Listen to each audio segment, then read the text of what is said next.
Hi friends, welcome to our channel. మా మంచి శ్రీవల్లి. అల్లం వెల్లుల్లి పేస్ట్ చేసుకుంటున్నారా? అయితే ఇప్పుడు చూడండి, వీటిని పౌడర్ చేసుకున్నాం. పౌడర్ చేసుకుంటే ఎక్కువ కాలం నిలువ ఉంటుందన్నమాట.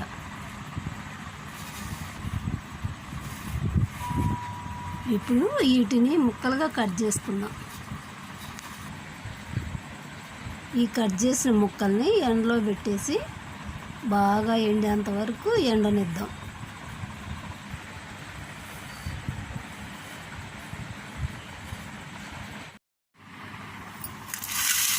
వెల్లుల్లిలు, అల్లము ఎండిపోయింది. ఇప్పుడు వీటిని పౌడర్ వేస్తున్నాం.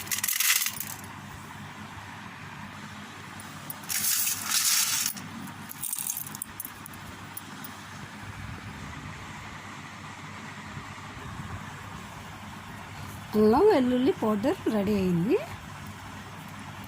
పేస్ట్ కన్నా మీరు ఇలా పౌడర్ చేసుకుంటే ఎక్కువ కాలం నిల్వ ఉంటుంది అన్నమాట. 1 సంవత్సరం కూడా నిల్వ ఉంచుకోవచ్చు. కాకపోతే ఒకరోజు మీరు కష్టపడటం ఒక్కటే పని అవుతుంది. అల్లం ముక్కలు, వెల్లుల్లి ముక్కలు కోసి ఎండలో పెట్టడం ఒకరోజు కష్టపడ్డారంటే సంవత్సరం మొత్తం హ్యాపీగా 1 స్పూన్ పౌడర్ వేసుకుంటేనే సరిపోతుంది. ఈ పౌడర్ సంవత్సరం మొత్తం ఎలా నిల్వ ఉంటుందో అనుకుంటున్నారు కదా?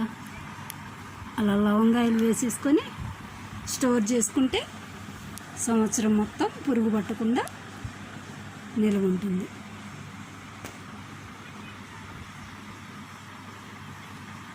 మరి మీరు కూడా చేసేసుకొని చూడండి. అల్లం వెల్లుల్లి పౌడర్ పేస్ట్ అయితే 1 వారం మాత్రమే కదా నిల్వ ఉంటుంది. పౌడర్ అయితే సంవత్సరం మొత్తం నిల్వ ఉంటుంది.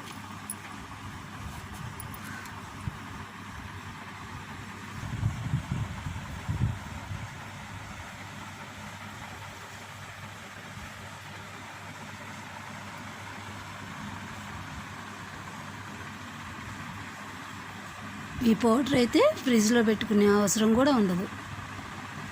మన వంటింట్లోనే ఎంత చక్కగా సీసాలో పోసి స్టోర్ చేసుకోవచ్చు.